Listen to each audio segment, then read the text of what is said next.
Hey everyone, welcome to Make Gaming Easy. In today's video, I'm going to show you how to download AFK Arena on iPhone. So let's get started. First, open the App Store. Tap on the search icon at the bottom right corner of your screen. In the search bar at the top, type AFK Arena and hit the search button. In the search results, you should see AFK Arena listed usually at the top. Tap on the AFK Arena game to open its details page.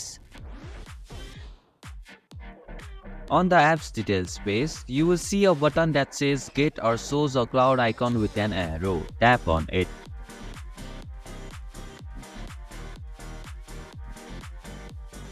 And this is how you can download AFK Arena on iPhone. Thank you for watching Make Gaming Easy. Hope this video was helpful. If it was, then hit the like button and comment down if you have any questions or feedback. Also, if you are new to our channel, please subscribe and hit the bell icon so that you won't miss our upcoming videos.